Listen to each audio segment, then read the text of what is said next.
नमस्कार, मैं श्यामगिरी। आप देख रहे हैं टीएफडी इंडिया 24। टीएफडी इंडिया न्यूज 24 में आप सभी दर्शकों का स्वागत है। संसद के अंदर जबरदस्त हंगामा इस वक्त, क्योंकि संसद के अंदर बहुत महत्वपूर्ण बिंदुओं पर चर्चा भी चल रहा है। महिला आरक्षण भी एक ऐतिहासिक विषय, लेकिन ऐतिहासिक तो है और होना भी चाहिए, लेकिन इसके पीछे साजिश बहुत बड़ी, और सरकार ने यह मान लिया है कि उसके पास बहुमत नहीं है, वह बहुमत खो चुकी है।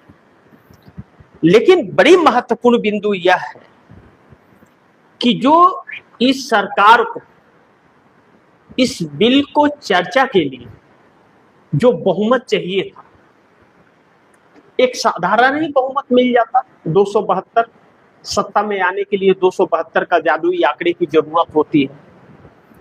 292 होने के बावजूद 272 वोट नहीं मिले, मात्र 251 वोट मिले। 41 वोट गायब हो गए।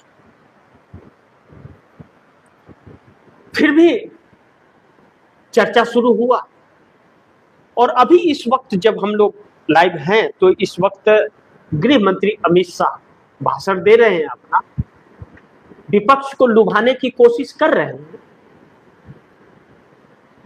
कि किसी तरह से बिल पास हो जाए। लेकिन यह बिल पास नहीं होगा, क्योंकि विपक्ष ने साफ कर दिया कि हम आपको वोट नहीं कर रहे, यानी कि बिल गिरने वाला है। अब सरकार के सामने चुनौती इस बात की है कि अगर 292 सांसद एनडीए गठबंधन के पास हैं, अगर इस सरकार ने 272 भी हासिल नहीं किया, बिल तो पास नहीं होगा, क्योंकि इसके पास है ही नहीं। 360 वोट चाहिए इसे, जो है नहीं। 67 कम है इसके पास, 68 कम है। अब ऐसे में 272 अगर नहीं मिले तो नरेंद्र मोदी को इस्तीफा देना पड़ जाएगा, क्योंकि बहुमत खो बैठेंगे। तो फिर अगर इतने इंपॉर्टेंट बिल पर व्हिप जारी होता है, उसके बावजूद 272 भी नहीं मिला, तो फिर सरकार गिर जाएगी और नरेंद्र मोदी का इस्तीफा भी हो सकता है। ऐसे में चुनौती सरकार के पास बहुत काफी है, और डर और खौफ भी है। लेकिन महिला आरक्षण पर मोदी को जो बहुमत नहीं मिला, बिल फेल हो गया। बीजेपी में सरकार खोने का डर बहुत तेजी से अंदर समा रहा है। मैं 2 ट्वीट आप दर्शकों के सामने रखूंगा कि राहुल गांधी ने भाषण के बाद जो ट्वीट किया 5:34 पर, और हमारे प्रधानमंत्री ने जो ट्वीट किया, 2 ट्वीट आप दर्शक सुनिए, बहुत जरूरी है आप दर्शकों को सुनना। राहुल गांधी ने ट्वीट करते हुए यह कहा, यह महिला आरक्षण बिल नहीं है, इसका महिलाओं से कोई संबंध नहीं। यह बिल ओबीसी विरोधी है, यह बिल एससी एसटी विरोधी है, यह बिल एंटी नेशनल है, दक्षिण, उत्तर पूर्व, उत्तर पश्चिम और छोटे राज्यों के खिलाफ है। हम भारत जोड़ने वाले न किसी का हक छीनने देंगे, न देश को बंटने देंगे। फिर एक बार आप दर्शकों को सुनाता हूं, बड़ी ध्यान से इसे गौर से समझिए। राहुल गांधी ने लिखा है, अभी अपने भाषण को देने के बाद में ट्वीट किया है कि यह महिला आरक्षण बिल नहीं है, इसका महिलाओं से कोई संबंध नहीं। यह बिल ओबीसी विरोधी है, यह बिल एससी एसटी विरोधी है, यह बिल एंटी नेशनल है, दक्षिण, उत्तर पूर्व, उत्तर पश्चिम और छोटे राज्यों के खिलाफ है। हम भारत जोड़ने वाले न किसी का हक छीनने देंगे, न देश को बंटने देंगे। यह राहुल गांधी ने कहा।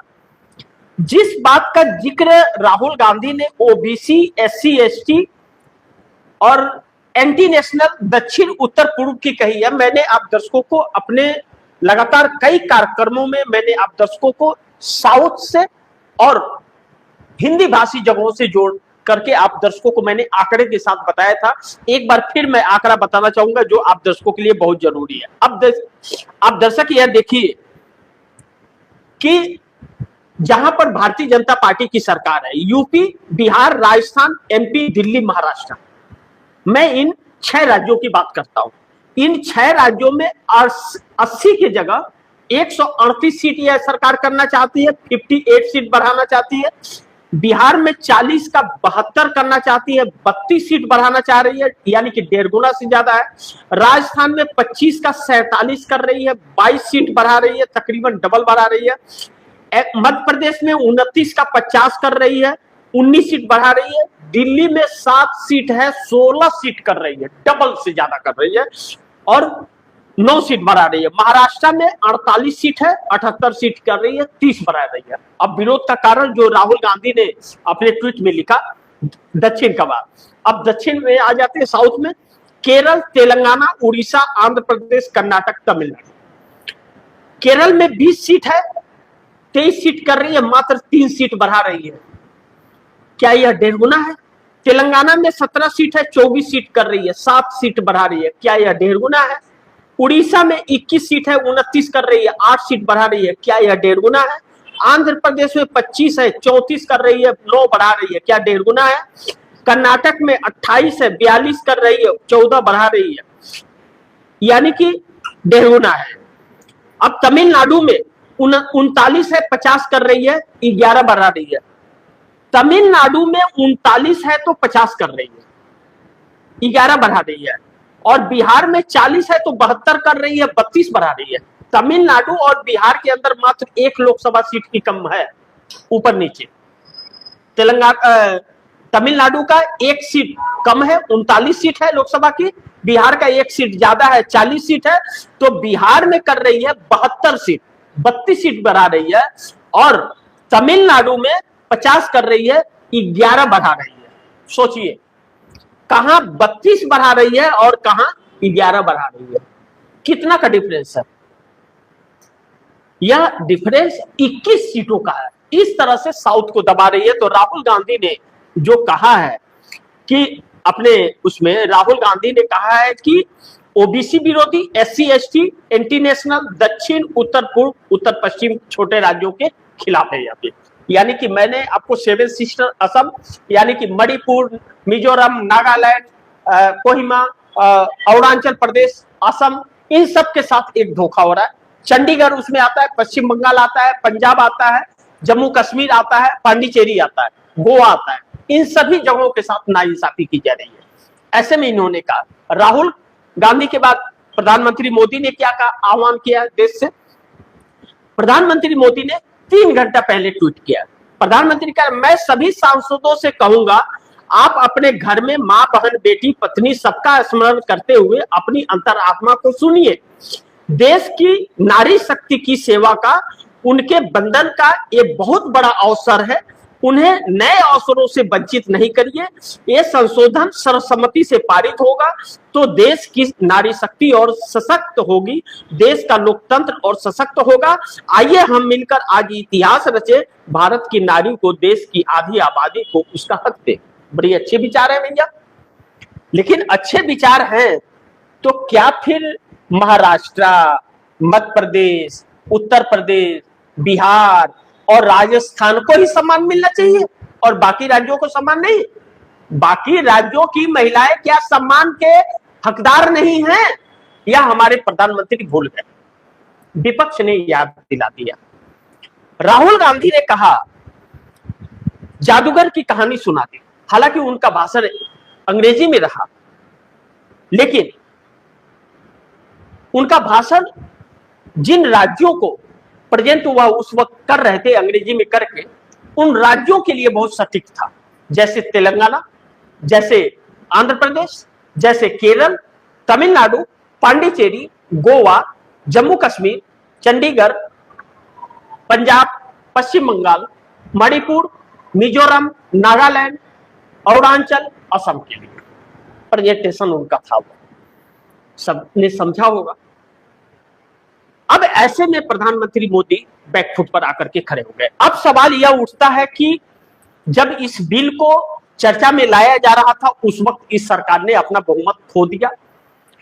इस सरकार को 41 वोट कम मिले 41 वोट कम मिलने का मतलब है कि भारतीय जनता पार्टी के पास 240 सांसद हैं, 240 भारतीय जनता पार्टी के पास है और प्लस 52 एनडीए गठबंधन के है।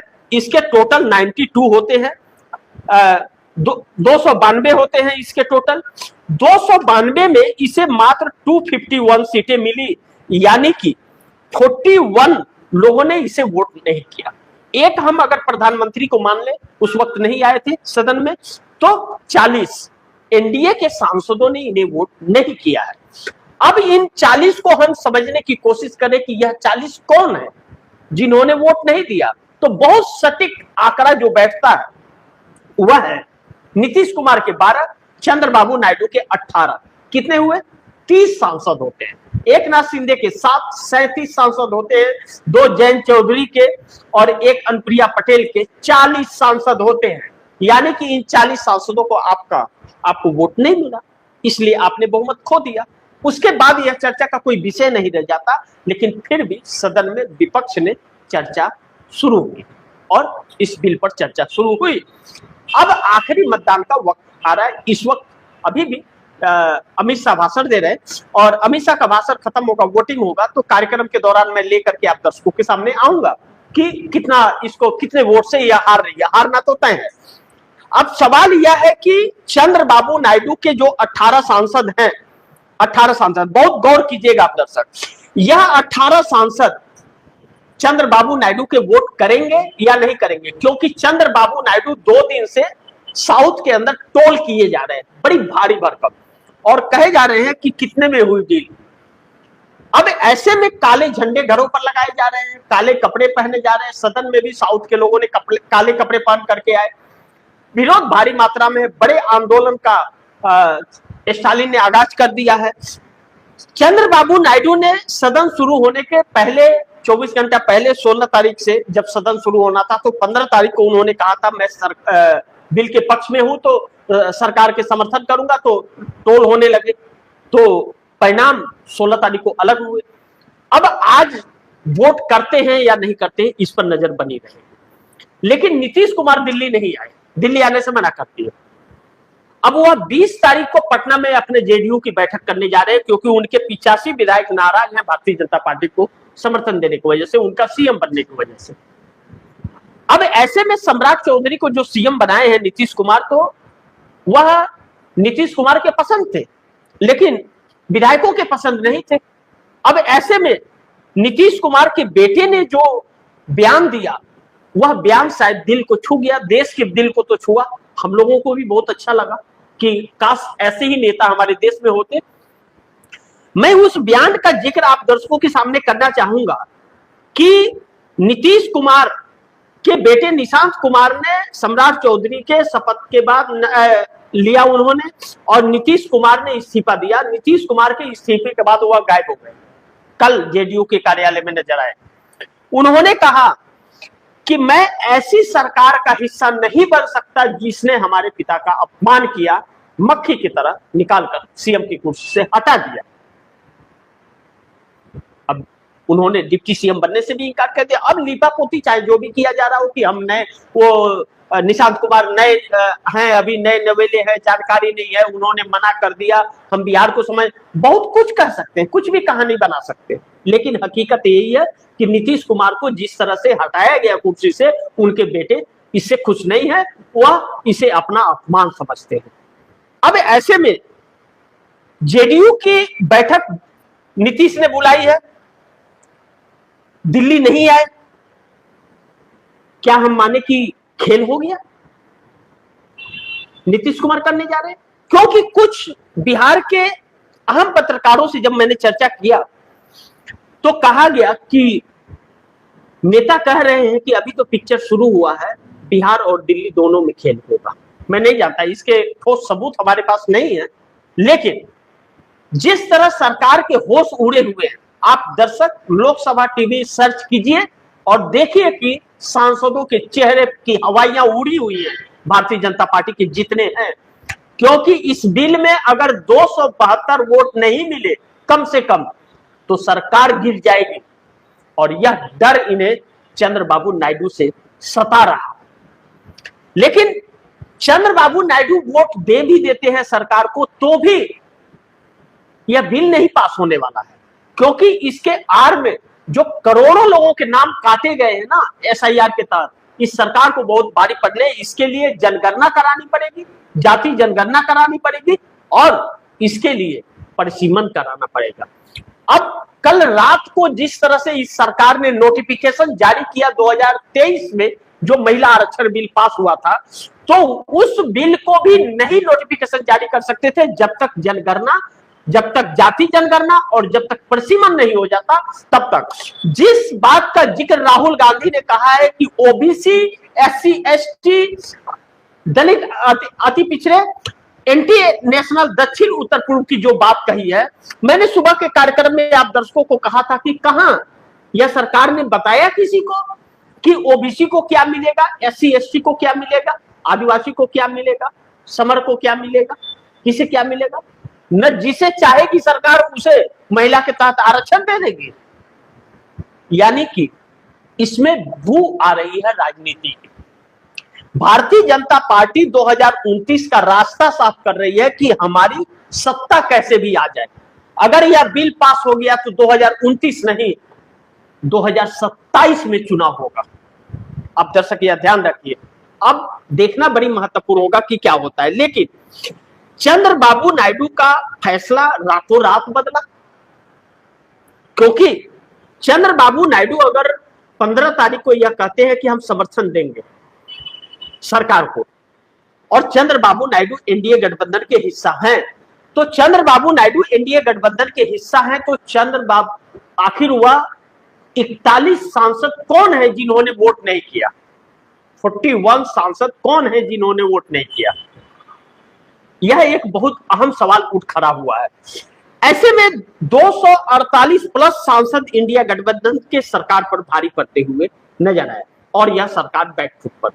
प्रधानमंत्री ने भी विपक्ष से कहा, अमित शाह अभी भी कह रहे हैं कि आप लोग वोट दीजिए, इस बिल को पास कराइए, लेकिन इस बिल के पीछे की थ्योरी को नहीं बता रहे। यह सरकार कह रही है कि 50% हर राज्यों के सीट को हम बढ़ाएंगे, लेकिन यह सरकार उस बिल के ड्राफ्ट में नहीं लिख करके दे रही है कि हम 50% बढ़ाएंगे, सिर्फ मुख से बोल रही है। तो मुख से तो हर युवा को 2 करोड़ युवाओं को हर साल रोजगार देने की भी बात कही थी, 15 लाख खाता में भी देने की बात कही थी, अच्छे दिन की भी बात कही थी, काला धन लाएंगे की भी बात कही थी ना? कहां है? किसानों की आय दुगुनी हुई, आ गए अच्छे दिन। अनभक्तों के तो होंगे, जो आंखें रहते हुए भी जिनकी आंखें फूटी हुई हैं, उनको क्या कोई कर सकता है? क्या ही कहेगा कोई? लेकिन हर किसी की आंखें नहीं फूटी हुई है, हर कोई आंखों से देख रहा है किस तरह महिलाओं के साथ दुर्व्यवहार किया जा रहा है, किस तरह लोगों के घरों पर बुलडोजर चलाया जा रहा है, किस तरह से महिलाओं के सम्मान को ठेस पहुंचाया जा रहा है, किस तरह से यह लोग फंसे हुए हैं एब्स्टिनो में। क्या यह सच नहीं है?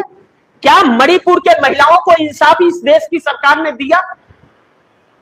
या चंद राज्यों से अपना बहुमत एकत्रित करना चाहते हैं और ऐसा चाहते हैं कि चंद राज्यों से बहुमत एकत्रित करके पार्लियामेंट के अंदर कुंडी मार के बैठे?